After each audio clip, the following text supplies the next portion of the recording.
Caros amigos, hoje contarei para vocês sobre essa história aterrorizante, a lenda de Candyman. Como uma tragédia perfeita, cuja estrutura elegante passa despercebida por aqueles que a vivenciam, a perfeita geometria do conjunto habitacional da Spector Street era visível apenas de cima. Ao caminhar por seus cânions sombrios, atravessando corredores encardidos de um retângulo de concreto cinza para o outro, encontrava-se pouca coisa capaz de seduzir o olhar ou estimular a imaginação. As poucas mudas de árvores que tinham sido plantadas nos pátios, há muito, foram mutiladas ou arrancadas. A grama, embora alta, se recusava com determinação a adotar um verde saudável. Sem dúvida, o conjunto e seus 2 projetos habitacionais adjacentes tinham, certa vez, sido o sonho de um arquiteto. Com certeza, os planejadores urbanos choraram de prazer diante de um projeto que abrigava 336 pessoas por hectare e ainda alardeava espaço para um playground. Fortunas e reputações indubitáveis foram erguidas sobre a Spector Street e, em sua inauguração, belas palavras foram ditas sobre o lugar ser o padrão segundo o qual todos os futuros projetos habitacionais seriam mensurados. Porém, os planejadores, lágrimas derramadas, palavras proferidas, abandonaram o conjunto habitacional à própria sorte. Os arquitetos empregados restauraram casas georgianas no outro lado da cidade e é provável que nunca tenham botado os pés ali. E sequer teriam ficado envergonhados pela deterioração do conjunto se o tivessem feito. Sua criação, eles com certeza argumentariam, permanecia tão brilhante quanto antes. A geometria continuava precisa, as proporções continuavam com os mesmos cálculos. Foram as pessoas que estragaram a Spector Street, e não estariam errados em fazer tais acusações. Helen raras vezes vira uma área carente no centro da cidade tão completamente vandalizada.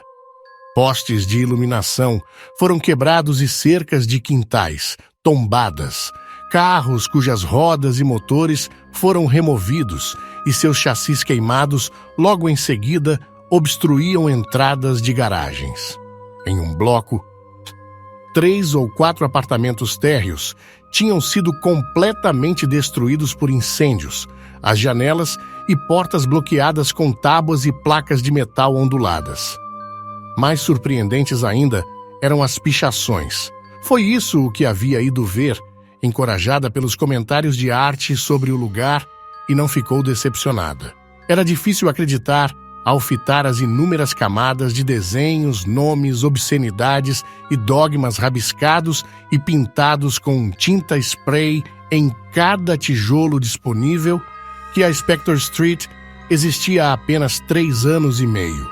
As paredes, recentemente virgens, estavam agora desfiguradas de forma tão profunda que o Conselho do Departamento de Limpeza, responsável pela limpeza pública, não tinha esperanças de revertê-las às suas condições anteriores. Uma camada de cal para anular aquela cacofonia visual apenas ofereceria aos pichadores uma superfície fresca e ainda mais tentadora sobre a qual deixar suas marcas. Helen estava no paraíso. Cada esquina que virava oferecia algum material novo para sua tese. Pichação, a semiótica do desespero urbano. Era um assunto que combinava suas 2 matérias favoritas, sociologia e estética, e conforme caminhava ao redor do conjunto habitacional, começou a imaginar se não poderia haver um livro além da tese sobre aquele assunto. Ela andou de bloco em bloco, copiando uma grande quantidade dos rabiscos mais interessantes e anotando suas localizações. Então voltou para o carro a fim de pegar a câmera e o tripé, retornando às áreas mais férteis para fazer um minucioso registro visual das paredes. Foi um negócio desagradável. Ela não era fotógrafa profissional, e as nuvens no céu de fim de outubro estavam em constante movimento, alterando a luz nos tijolos de um instante para o outro. Conforme ajustava e reajustava a exposição para compensar as mudanças na luz, seus dedos pouco a pouco foram ficando mais desajeitados e sua paciência se tornava mais curta na mesma proporção. Contudo, ela persistiu, a despeito da curiosidade dos transeuntes. Havia tantos desenhos para documentar. Lembrou a si mesma que seu presente desconforto seria amplamente recompensado quando mostrasse os slides para Trevor, cuja incerteza a respeito da validez do projeto ficara evidente de maneira muito clara desde o começo. A escrita na parede? Dissera ele, abrindo um daqueles seus meios sorrisos irritantes. Isso já foi feito centenas de vezes. Era verdade, claro, mas, por outro lado, não era. Com certeza, havia trabalhos acadêmicos sobre pichação, repletos de jargões sociológicos, destituição de direitos culturais, alienação urbana. Porém, Helen flertava com a ideia de que ela poderia encontrar algo no meio daquele amontoado de rabiscos que não fora desvendado pelos analistas anteriores. Alguma convenção uniforme, talvez, que pudesse usar como elemento principal em sua tese. Apenas a criação vigorosa de um catálogo e de referências cruzadas das frases e imagens diante dela poderia revelar tal correspondência. Daí, a importância daquele estudo fotográfico. Tantas mãos tinham trabalhado ali, tantas mentes deixaram suas marcas, por mais casuais que fossem. Se conseguisse encontrar algum padrão, algum motivo predominante ou um tema, sua tese com certeza receberia muita atenção, e por sua vez, ela também. "O que você está fazendo?" perguntou uma voz atrás de Helen. Ela afastou aquelas considerações e se virou para ver uma jovem com um carrinho de bebê na calçada atrás dela. Parecia cansada, pensou Helen, e castigada pelo frio. A criança no carrinho choramingava, os dedos sujos agarrando um pirulito de laranja e a embalagem de uma barra de chocolate. A maior parte do chocolate e os restos das jujubas que ela comera antes estavam dispostos na parte da frente de seu casaco. Helen abriu um pequeno sorriso para a mulher. Ela parecia precisar de um. "Estou fotografando as paredes", disse em resposta à pergunta inicial, embora com certeza isso fosse perfeitamente óbvio. A mulher, ela não devia ter mais de 20 anos, calculou Helen, disse: "Você quer dizer a imundície?" "A escrita e os desenhos", falou Helen. "E então?" "Sim, a imundície." "Você é do conselho?" "Não, da universidade." "Isso é asqueroso pra caramba!" exclamou a mulher. "O jeito como eles fazem isso! E também não é só a molecada." "Não? Adultos também. Eles não estão nem aí. Fazem isso em plena luz do dia. Você vê eles em plena luz do dia." Ela olhou para a criança, que estava afiando o pirulito no chão. "Carrie!" ralhou ela, mas o menino não lhe deu atenção. "Eles vão limpar isso?" perguntou a Helen. "Não sei", respondeu ela, reiterando. "Sou da universidade." "Ah", disse a mulher como se isso fosse uma informação nova. "Então você não tem nada a ver com o conselho?" "Não.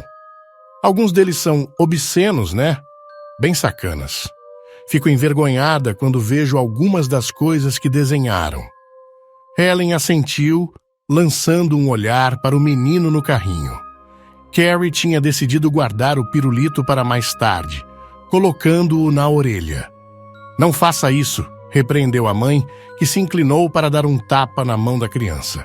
O golpe, que foi insignificante, fez o rebento começar a berrar. Helen aproveitou a oportunidade para voltar à sua câmera. Porém, a mulher ainda queria conversar. "E também não é só do lado de fora", comentou. "Como disse?" perguntou Helen. "Eles invadem os apartamentos quando ficam vagos. O conselho tentou fechar com tábuas, mas não adianta nada. Eles invadem mesmo assim. Usam os apartamentos como banheiros e escrevem outras imundícies nas paredes. Eles também acendem fogueiras. Assim, ninguém pode se mudar para lá." Aquela descrição despertou a curiosidade de Helen. Será que as pichações nas paredes de dentro seriam muito diferentes das exibições públicas? Com certeza valia a pena investigar. Existem alguns lugares assim que você conheça por aqui? Apartamentos vazios, você quer dizer? Com pichações. Só aqui perto da gente tem 1 ou 2, acrescentou a mulher. Eu moro em Butts Court. Você pode me mostrar? Indagou Helen. A mulher deu de ombros. A propósito, meu nome é Helen Buchanan. Anne-Marie, respondeu a mãe. Eu ficaria muito agradecida se você pudesse me mostrar onde fica um desses apartamentos vazios. Anne-Marie ficou perplexa com o entusiasmo de Helen e não fez nenhuma tentativa para disfarçar, mas deu de ombros outra vez e disse: Não tem muita coisa para ver, só mais do mesmo. Helen guardou seu equipamento e elas caminharam lado a lado através dos corredores que se entrecruzavam entre um bloco e outro. Embora o conjunto habitacional fosse feito de prédios baixos, cada bloco com apenas 5 andares, o efeito de cada pátio era terrivelmente claustrofóbico. As passarelas e escadarias eram o sonho de qualquer ladrão, repletas de pontos cegos e túneis mal iluminados. Os equipamentos de despejo de lixo, calhas que desciam a partir dos andares superiores pelas quais sacos de lixo podiam ser jogados, foram selados, graças à sua eficiência como bloqueadores de fogo. Agora, sacos plásticos, muitos deles rasgados por cães vadios, eram amontoados nos corredores em grandes pilhas, com seus conteúdos espalhados pelo chão. O cheiro, mesmo no clima frio, era desagradável. No auge do verão, deveria ser avassalador. Eu moro do outro lado, disse Anne-Marie, apontando para o outro extremo do pátio. Aquele com a porta amarela. Ela então apontou para o lado oposto do pátio. 5 ou 6 apartamentos a partir do fundo, disse. Há 2 deles vazios. Já faz algumas semanas. Uma das famílias se mudou para Ruskin Court. A outra deu no pé no meio da noite. Dito isso, ela deu as costas a Helen e empurrou Carrie, que começara a deixar rastros, cuspindo pela lateral do carrinho ao redor do pátio. Obrigada, falou Helen logo atrás.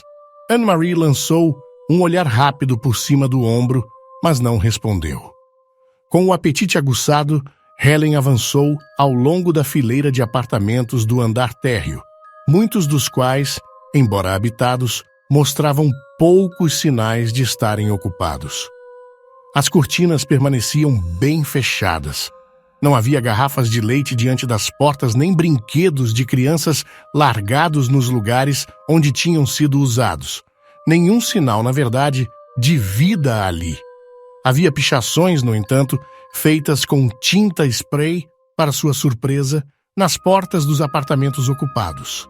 Ela concedeu apenas uma leitura casual aos rabiscos, em parte por temer que uma das portas pudesse ser aberta enquanto examinava uma das pinturas mais obscenas, mas principalmente porque estava ansiosa para ver quais revelações os apartamentos vazios poderiam oferecer.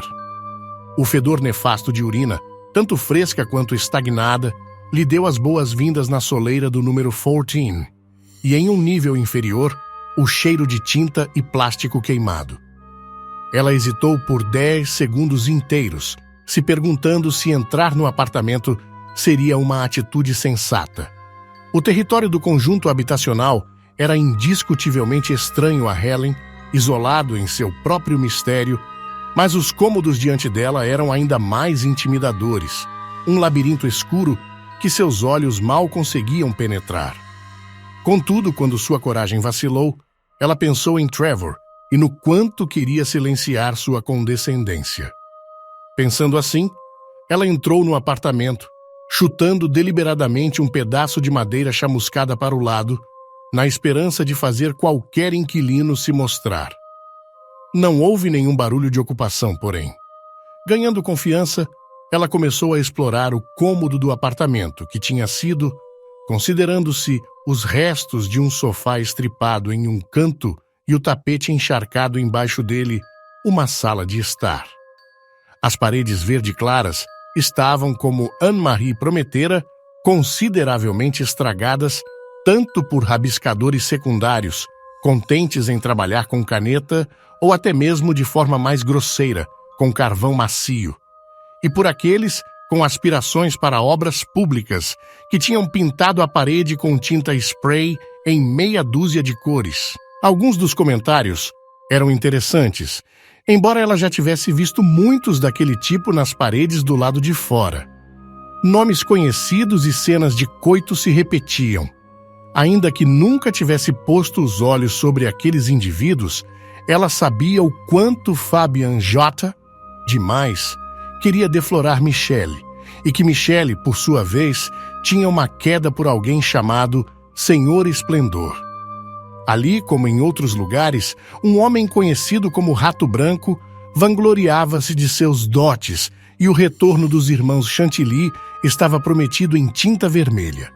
Um ou dois desenhos que acompanhavam essas frases, ou pelo menos adjacentes, eram de interesse especial. Uma simplicidade quase emblemática os dedurava. Ao lado da palavra Christus, via-se um boneco de palitos, cujos cabelos irradiavam de sua cabeça, feito espinhos, e havia outras cabeças empaladas em cada espinho. Perto dele, havia a imagem de uma relação sexual tão brutalmente reduzida que, a princípio, Helen achou que ilustrava uma faca precipitando-se para dentro de um olho cego. Todavia, por mais fascinantes que as imagens fossem, a sala estava escura demais para seu filme e ela se esquecera de levar flash. Se quisesse um registro confiável daquelas descobertas, teria que voltar de novo e, por enquanto, se contentar com uma simples exploração do local. O apartamento não era muito grande, mas todas as janelas tinham sido bloqueadas com tábuas, e à medida que Helen se afastava cada vez mais da porta da frente, a luz incerta enfraquecia. O fedor de urina, que estivera forte na entrada, também se intensificou, até que, quando chegou aos fundos da sala de estar, caminhando ao longo de um corredor curto até outro cômodo além, o odor se tornara tão enjoativo quanto incenso. Esse cômodo, sendo o mais distante da porta da frente, também era o mais escuro, e ela teve que esperar alguns instantes na escuridão desordenada para permitir que seus olhos se tornassem úteis. Aquele, ela supôs, foi o quarto. A pouca mobília que os residentes deixaram para trás fora arrebentada até virar pedacinhos. Apenas o colchão foi mantido relativamente intocado, jogado em um canto do quarto entre uma lamentável pilha de cobertores, jornais e pedaços de louça. Do lado de fora, o sol encontrou caminho entre as nuvens e 2 ou 3 raios penetravam através das tábuas pregadas sobre a janela do quarto, perfurando o cômodo como anunciações e marcando a parede oposta com linhas reluzentes. Ali, os pichadores haviam se ocupado mais uma vez. O costumeiro clamor de cartas de amor e ameaças.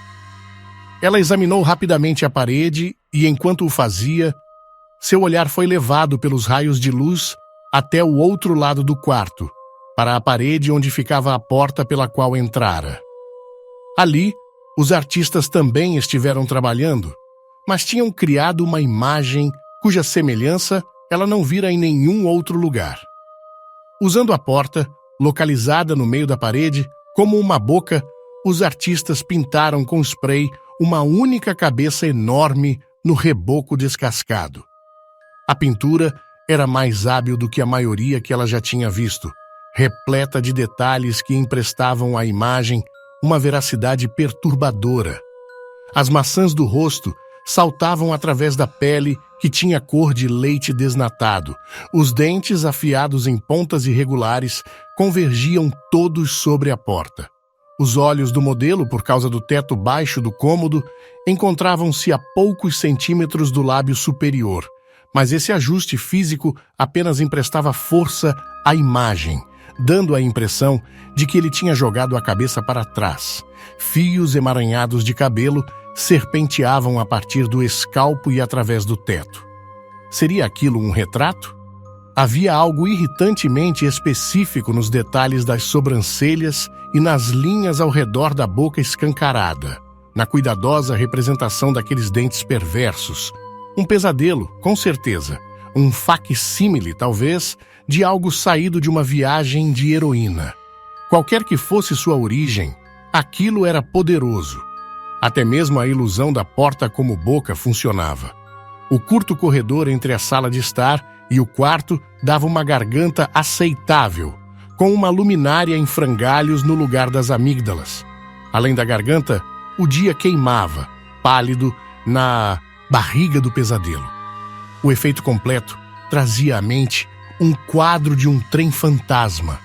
A mesma deformidade heróica, a mesma intenção desavergonhada de assustar. E funcionava. Helen permaneceu parada no quarto, quase estupidificada pelo desenho, os olhos, margeados de vermelho, fixos nela de um modo implacável. No dia seguinte, decidiu. Voltaria para lá, mas com um filme de alta velocidade e um flash para iluminar aquela obra-prima. Enquanto se preparava para ir embora, o sol foi encoberto e as faixas de luz desvaneceram. Por cima do ombro, ela olhou para as janelas cobertas de tábua e viu, pela primeira vez, que um slogan de 4 palavras fora pintado com spray na parede logo abaixo. Doces para um doce, lia-se. Ela conhecia a citação, mas não a fonte. Seria uma declaração de amor? Caso sim, era um local estranho para tal confissão. Apesar do colchão no canto e da relativa privacidade daquele quarto, ela não conseguia imaginar o alvo de tais palavras entrando ali para receber um buquê. Nenhum casal de amantes adolescentes, por mais excitado, deitaria ali para brincar de papai e mamãe, não sob o olhar daquela coisa pavorosa na parede. Ela cruzou o cômodo para examinar a escrita. A tinta parecia ser do mesmo tom de rosa usado para colorir as gengivas do homem que gritava. Talvez pela mesma mão? Atrás dela, um barulho. Ela se virou tão depressa que quase tropeçou no colchão coberto de mantas. Quem?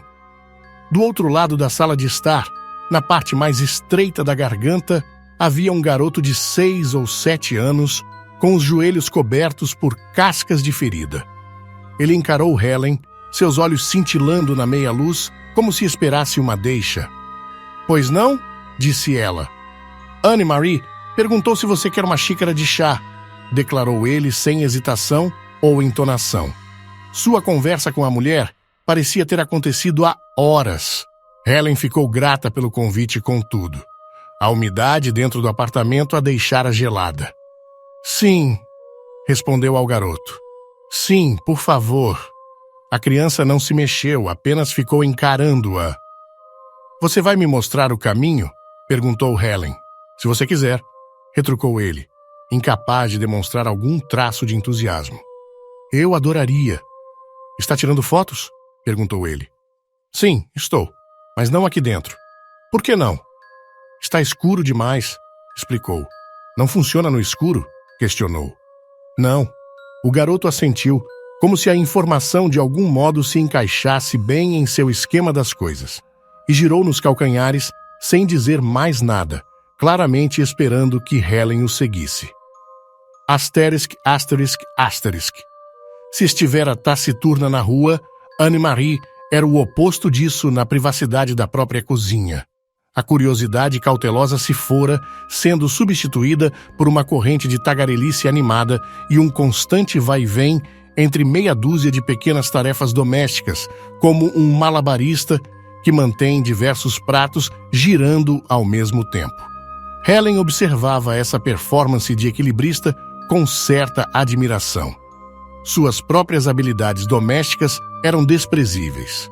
Por fim, a conversa sem rumo se voltou para o assunto que levara Helen até ali. Essas fotos, disse Anne-Marie, por que você queria tirar elas? Estou escrevendo sobre pichação. As fotos vão ilustrar minha tese. Não é uma coisa muito bonita. Não, você tem razão, não é? Mas eu acho que é um assunto bem interessante. Anne-Marie balançou a cabeça. Odeio este lugar, confessou.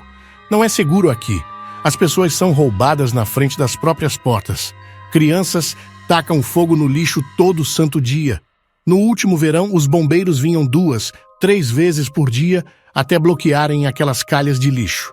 Agora as pessoas simplesmente jogam os sacos nos corredores e isso atrai ratos.